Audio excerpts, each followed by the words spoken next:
इस वीडियो में हम बात करेंगे RxJS के बारे में, जो एक पावरफुल लाइब्रेरी है रिएक्टिव प्रोग्रामिंग के लिए।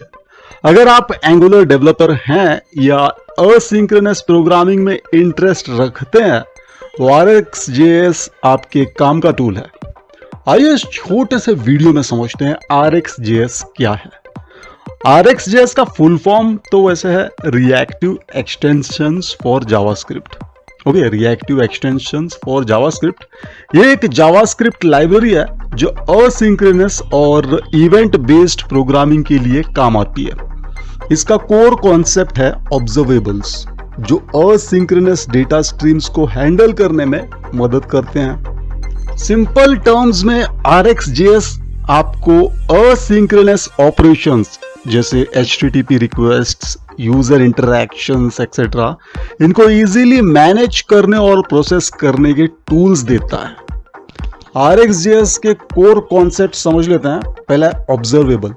ऑब्जर्वेबल एक डेटा स्ट्रीम को रिप्रेजेंट करता है जो असिंक्रोनसली एमिट होती है।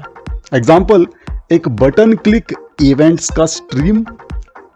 दूसरा ऑब्जर्वर। ऑब्जर्वर वो होता है जो ऑब्जर्वेबल से एमिटेड डेटा को लिसन करता है और उस पे रिएक्ट करता है। तीसरा है सब्सक्रिप्शन। एक प्रोसेस है ये जिसमें ऑब्जर्वर ऑब्जर्वेबल के साथ कनेक्ट होता है।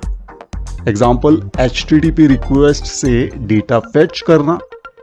फिर चौथा है ऑपरेटर्स। RxJS में ऑपरेटर्स आपको डेटा स्ट्रीम्स को मैनिपुलेट करने के लिए पावरफुल टूल्स देते हैं, जैसे मैप, डेटा को ट्रांसफॉर्म करता है मैप। फिल्टर, स्पेसिफिक कंडीशंस के अकॉर्डिंग डेटा को फिल्टर करता है ये। फिर पांचवा कॉन्सेप्ट है सब्जेक्ट्स।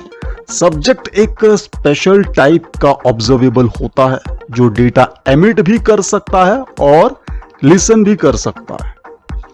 RxJS का यूज कहां होता है? एंगुलर एप्लीकेशंस में। एंगुलर का HTTP client service internally RxJS observables का यूज करती है।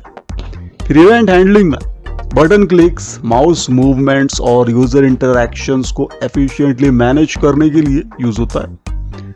रियल टाइम एप्लीकेशंस में चैट एप्लीकेशंस, लाइव नोटिफिकेशंस या स्टॉक प्राइस अपडेट्स जैसे यूज केसेस के लिए यूज होता है।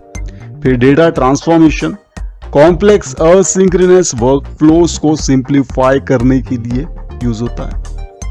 RxJS कैसे काम करता है? RxJS असिंक्रोनस इवेंट्स को स्ट्रीम्स की तरह ट्रीट करता है। आप इन स्ट्रीम्स को सब्सक्राइब कर सकते हैं और ऑपरेटर्स के थ्रू मैनिपुलेट कर सकते हैं। एग्जाम्पल कोड देखते हैं। यहां मैप ऑपरेटर नंबर्स को स्क्वायर कर रहा है और सब्सक्राइब से रिजल्ट को प्रिंट किया जा रहा है। ज्यादा दिमाग पर जोर डालने की जरूरत नहीं, हो सके तो इस कोड पर मैं अलग से वीडियो बनाऊंगा। एडवांटेजेस ऑफ RxJS समझ लेते हैं। एफिशिएंट असिंक हैंडलिंग होती है इसमें, मल्टीपल असिंक्रोनस टास्क्स को इजीली मैनेज करता है। फिर कंपोजेबल ऑपरेटर्स, कॉम्प्लेक्स ऑपरेशंस को शॉर्ट और रीडेबल कोड में लिखने की फैसिलिटी मिलती है। Real time updates, live data streams के लिए परफेक्ट है ये। कुछ चैलेंजेस भी हैं RxJS में, जैसे स्टीप लर्निंग कर्व। बिगिनर्स के लिए ऑब्जर्वेबल्स और ऑपरेटर्स को समझना चैलेंजिंग हो सकता है। फिर ओवरहेड, स्मॉल एप्लीकेशंस के लिए अननेसेसरी लग सकता है ये, अगर आप सिर्फ बेसिक असिंक टास्क्स कर रहे हो। RxJS मॉडर्न वेब डेवलपमेंट में एक पावरफुल लाइब्रेरी है, स्पेशली जब आपको कॉम्प्लेक्स असिंक्रोनस वर्कफ्लोज या रियल टाइम डेटा हैंडल करना हो। अगर आप एंगुलर या रिएक्ट जैसी फ्रेमवर्क्स के साथ काम करते हैं तो RxJS सीखना आपके डेवलपमेंट स्किल्स को एक नए लेवल पर ले जा सकता है। उम्मीद है आपको समझ में आया कि RxJS क्या है। कोई भी क्वेरी आपके मन में कमेंट सेक्शन में लिख दीजिए। अगर आप चाहते हैं कि ऐसे वीडियोस इस चैनल पर आते रहें तो लाइक एंड शेयर करके सपोर्ट जरूर करें इस चैनल को। जिस किसी ने भी बेल आइकन प्रेस नहीं किया है प्लीज कर लीजिए, क्योंकि बेल आइकन प्रेस करने पर ही आपको न्यू वीडियोस की नोटिफिकेशंस मिलती हैं, वरना हो सकता है कि काफी सारे वीडियोस आप मिस कर जाएं, वैसे वीडियोस और प्लेलिस्ट सेक्शन में देख सकते हैं वो। यहाँ कुछ वीडियोस मैं आपके लिए छोड़कर जा रहा हूं जो आप क्लिक करके देख सकते हैं। मैं मिलता हूं आपको नेक्स्ट वीडियो में जल्द ही। Good bye.